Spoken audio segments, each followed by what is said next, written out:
की वीडियो में हम डिस्कस करेंगे अंडरराइटिंग प्रोसेस। ठीक है, कि जो अंडरराइटर होता है कहते हैं वो कौन से काम करता है। सबसे पहला काम है उसका कलेक्ट इन्फॉर्मेशन, सेकंड है एनालाइज इन्फॉर्मेशन, थर्ड है आइडेंटिफाई द ऑप्शन। कहते हैं सबसे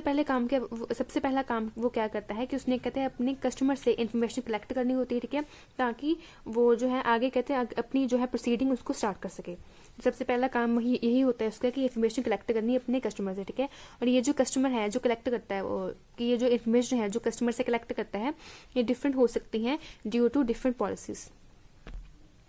जैसे कि यहाँ आपको एग्जाम्पल में बताया कि अगर कहते हैं किसी इंडिविजुअल ने कहते हैं अप्लाई किया है ऑटोमोबाइल इंश्योरेंस के लिए। ठीक है, देन कहते हैं वहाँ पे जो अंडरराइटर है ठीक है उसके व्हीकल के बारे में जानने की कोशिश करेगा, जैसे कि उसका VINC नंबर, ठीक है, उसके कितने मतलब कि रिपोर्ट्स क्या है, ठीक है, उसकी पोल्यूशन सर्टिफिकेट, ये सब चीज़ें। ठीक है, बट अगर किसी ने कहते हैं अपनी लाइफ इंश्योरेंस करवानी है देन उस केस में अंडरराइटर कहते हैं अपनी उसकी जो है पर्सनल इन्फॉर्मेशन को देखेगा, जैसे कि उसकी एज क्या है, मेडिकल रिपोर्ट क्या है, ये सब चीज़ें। उसके बाद नेक्स्ट है एनालाइज इन्फॉर्मेशन को कलेक्ट करने के बाद उसने नेक्स्ट कहते हैं जितने भी पीस है ठीक है इन्फॉर्मेशन के उसको कहते हैं एनालाइज करना होता है अच्छे से। एंड उसके लिए जो एनालाइज करता है ठीक है वो इन्फॉर्मेशन को, उसके लिए कहते हैं वो स्पेसिफिक जो गाइडलाइंस होती है ना अंडरराइटिंग की जो कि सेटअप की जाती है इंश्योरेंस कंपनी के द्वारा, ठीक है, उनकी कहते हैं हेल्प भी ले सकते हैं। यानी ये जो गाइडलाइंस है कहते हैं ये इसीलिए सेटअप की जाती हैं ताकि एक व्यक्ति कहते हैं अच्छे से इवेल्युएट कर सके अपनी इन्फॉर्मेशन को। उसके बाद नेक्स्ट आपको बताया है कहते हैं कि हर एक जो अंडरराइटर है ठीक है उसमें भी कहते हैं अलग अलग लेवल की अथॉरिटीज होती हैं। ठीक है, किसी के पास ज्यादा अथॉरिटी होती है, किसी के पास कम अथॉरिटी होती है। ठीक है, तो कहते हैं अगर किसी भी अंडरराइटर को ये लगता है कि जो भी उसने एनालाइज करना है ठीक है जो भी उसने एनालाइज किया है ठीक है उसमें कहते हैं अगर उसने किसी और की ठीक है हेल्प भी चाहिए या उसे लगता है कि मेरा ये डिसीजन है ठीक है उसको अपने डिसीजन पे डाउट है ठीक है, देन उस केस में कहते हैं वो कहते हैं जो इन्फॉर्मेशन है ठीक है वो किसी दूसरे अंडरराइटर के पास कर सकता है ठीक है जिसके पास ज्यादा अथॉरिटी है। ठीक है, जस्ट टू चेक करवाने के लिए इन्फॉर्मेशन, जस्ट टू कहते हैं किसी की हेल्प लेने के लिए। तो ऐसा नहीं कि एक अंडरराइटर एक ही काम कर सकता है। ठीक है, अगर मुझे एज अ अंडरराइटर ठीक है लगता है कि मेरे पास कम अथॉरिटी है ठीक है और मेरे जो ये जो काम है ठीक है मुझे इसकी नॉलेज नहीं है, देन उस केस में कहते हैं मैं आगे भी अप्लाई कर सकती हूँ। उसके बाद नेक्स्ट है कहते हैं पर्पस क्या होता है एनालाइजिंग का। ठीक है, सिंपल पर्पस क्या होता है एनालाइजिंग का कि हमें जो भी इन्फॉर्मेशन है ठीक है उसमें से हमने ये देखना होता है कि हमारे जो रिस्क है ठीक है उसकी अमाउंट कितनी है, ठीक है, कितना रिस्क उस पॉलिसी में उस कस्टमर से हमें हो सकता है। उसके बाद नेक्स्ट है आइडेंटिफाइंग ऑप्शन। कहते हैं आपका जो है इन्फॉर्मेशन ठीक है उसको एनालाइज करने के बाद नेक्स्ट वो उसने डिसाइड करना होता है कि हमारे पास ठीक है एज ए अंडरराइटर किसी भी पोटेंशियल क्लाइंट के लिए, किसी भी पोटेंशियल कस्टमर के लिए कहते हैं कौन से ऑप्शन है। सबसे 3 ऑप्शन होते हैं। ठीक है, सबसे पहला ऑप्शन है approve the issuing of a policy. ठीक है, या तो अप्रूव कर दो, सेकंड है डिनाई कर दो, ठीक है, मना कर दो, या तो कहते हैं एक्सेप्ट कर दो बट उसके साथ कहते हैं कुछ कंडीशंस लगा दो। ठीक है,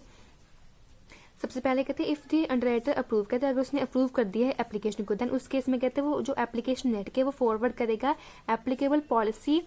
प्रोसेसिंग डिपार्टमेंट में। ठीक है, अपने उसके कंप्लीशन के लिए पॉलिसी के। बट कहते हैं अगर उसने डिनाई कर दिया ठीक है रिजेक्ट कर दिया देन कहते हैं एक रिजेक्शन लेटर वो सेंड करता है एजेंट को या उसके अपने क्लाइंट को। बट कहते हैं अगर उसने मॉडिफाई किया है ठीक है देन उस केस में जो एप्लीकेशन है ठीक है वो सेंड की जाती है, सेंड बैक की जाती है किसी भी इंश्योरेंस एजेंट को ठीक है या क्लाइंट को ठीक है जिसने वो एप्लीकेशन दी होती है। उसके बाद नेक्स्ट आपको कुछ स्टेप्स गिवन है। ठीक है, ये कहते हैं स्टेप्स कहाँ फॉलो होते हैं इसी अंडरराइटिंग के प्रोसेस में। ठीक है, सबसे पहला स्टेप है इवेल्युएटिंग लॉस एक्सपोजर। कहते हैं सिंपल इसमें क्या होता है कहते हैं in this step the information is gathered about the applicant loss exposure. कहते हैं कि यहाँ पे हम एप्लीकेंट से ठीक है इन्फॉर्मेशन को गैथर करते हैं सिंपल किसको एक्सपोज करने के लिए, अपने लॉस को एक्सपोज करने। ठीक है, कि हमें इस बंदे से इस पॉलिसी को अगर मैं इशू करता है इस पर्सन को पॉलिसी इशू करता हूँ तो वहां से मुझे कितना लॉस हो सकता है। ठीक है, underwriters must understand the activity operation and character of each plan. ठीक है, इसमें सिंपल जो भी एप्लीकेंट बंदा होता है ठीक है उसके करेक्टर को, उसके ऑपरेशन को, जो भी उसकी एक्टिविटी है ठीक है उन सभी को अच्छे से अंडरस्टैंड करता है ताकि इन फ्यूचर में हमें या हमारी कंपनी को ठीक है लॉस ना हो सके। उसके बाद सेकंड है डिटरमाइनिंग अंडरराइटिंग अल्टरनेटिव। ठीक है, कि उसके पास कितने अल्टरनेटिव है ठीक है कितने उसके पास ऑप्शंस हैं, वही जो मैंने पहले किए थे। ठीक है, फर्स्ट है एक्सेप्ट कर दो, सेकंड है रिजेक्ट कर दो एंड थर्ड है कहते हैं कुछ हम मॉडिफिकेशन कर सकते हैं। ठीक है, उसके बाद कहते हैं आपके पास जो मॉडिफिकेशन है ठीक है मॉडिफिकेशन के आगे इन्होंने टाइप्स बता दी हैं। उसमें सबसे पहली मॉडिफिकेशन है require loss control measure to reduce the हेजिटेज। कहते हैं कि सिंपल यहाँ पे क्या होता है कहते हैं वो जो है ना अंडरराइटर कहते हैं वो लॉस को कंट्रोल करने के लिए कहते हैं कुछ सिंपल मेथड को अप्लाई करता है, जैसे कि फायर स्प्रिंकल। ठीक है, रिक्वायर कंसिडरेबल कैपिटल इन्वेस्टमेंट, ये सभी मेथड के नेम है। ठीक है, कहते हैं इन मेथड को कहते हैं अप्लाई करके वो सिंपल लॉस को ठीक है कम कर सकता है। उसके बाद नेक्स्ट है change insurance rate, rating plan etcetera, ठीक है। कहते हैं कि वो सेकंड उसके पास क्या ऑप्शन होती है, कहते हैं वो इंश्योरेंस का रेट, ठीक है, चेंज कर सकता है। इंश्योरेंस की जो प्लान है, ठीक है, रेटिंग का जो प्लान है, जो प्रीमियम की जो अमाउंट होती है, ठीक है, उससे इंक्रीज या डिक्रीज कर सकता है, ठीक है। तो ऐसे भी कहते हैं मॉडिफिकेशन वो कर सकता है। उसके बाद थर्ड है कहते हैं अमेंडमेंट लेके आ सकता है in the policy term and condition, ठीक है, जो पॉलिसी के टर्म्स एंड कंडीशन है, ठीक है, उनको चेंज कर सकता है। उसके बाद लास्ट ऑप्शन है उसके पास यूज फैक्चुएटिव री इंश्योरेंस, कहते हैं वो अगर उससे लगता है कि मुझे मेरे पास कहते हैं अगर सपोज किसी पर्सन ने एप्लीकेशन, ठीक है, दी है एंड मुझे कहते हैं उसने यहाँ पे इंश्योरेंस के लिए डिमांड किया, ठीक है, तो मुझे लगता है कि अगर मेरी कंपनी, ठीक है, उस पर्टिकुलर बंदे के, ठीक है, इंश्योरेंस को नहीं मतलब पूरा क्लेम कर सकती, देन उस केस में कहते हैं उसी व्यक्ति का कहते हैं हम किसी और कंपनी में जाके इंश्योरेंस करवाते हैं, तो उससे हम कहते हैं री इंश्योरेंस, ठीक है। एक ही चीज का, एक ही व्यक्ति का, ठीक है, दो जगह इंश्योरेंस, उससे हम कहते हैं री इंश्योरेंस।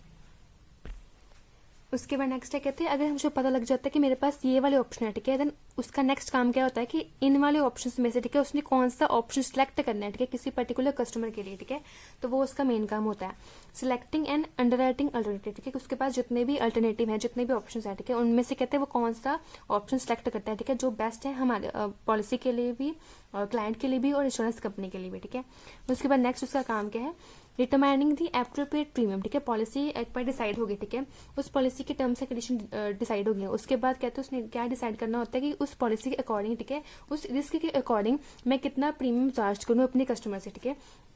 क्योंकि प्रीमियम एक ऐसी अमाउंट है, ठीक है, जिसमें कहते हैं जो है ना इंश्योरेंस कंपनी, उसने कहते हैं उसने लॉस भी पे करना होता है, ठीक है, प्लस उसने अपने ऑपरेटिंग एक्सपेंस भी, ठीक है, ऐड करने होते हैं, प्लस उसने कुछ छोटा सा जो मार्जिन होता है ना प्रॉफिट का, कहते हैं वो भी ऐड करना होता है। तो प्रीमियम में आके ऑलमोस्ट कहते हैं सारी ही चीजें ऐड होती हैं, आपकी लॉस भी, ठीक है, आपकी कंपनसेशन की अमाउंट जो आपको पे बैक होनी है वो वाली अमाउंट, ठीक है, और हमारे जितने भी खर्चे हैं वो वाले खर्चे, और हमें जितना प्रॉफिट कमाना वो सब चीजें। तो प्रीमियम की अमाउंट हमेशा ऐसे डिसाइड करनी है, ठीक है, जो कहते हैं एकदम ही सही हो, ठीक है, ना हो तो बहुत कम हो, ठीक है, जिससे हमें लॉस हो जाए इंश्योरेंस कंपनी को, और ना तो बहुत ज्यादा हो जिससे कहते हैं कि हमें क्लाइंट ही ना मिले।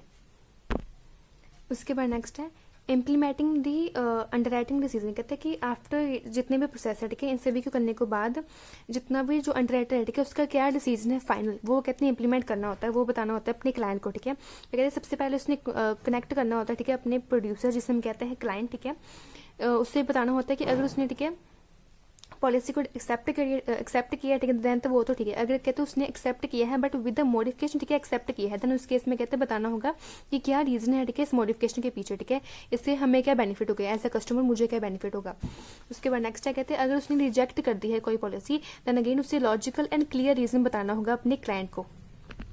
उसके बाद सेकंड स्टेप है कहते हैं अगर उसने पॉलिसी को, ठीक है, एक्सेप्ट कर लिया है, देन उस केस में कहते हैं उससे कुछ चीजें इशू करनी होंगी, जैसे कि उसने सेंड करना होगा एक policy worksheet to the policy unit को, ठीक है, यहाँ तो उसे सर्टिफिकेट बना के देना होगा अपने इंश्योरेंस का, ठीक है, अपने कस्टमर को। उसके बाद नेक्स्ट है कहते हैं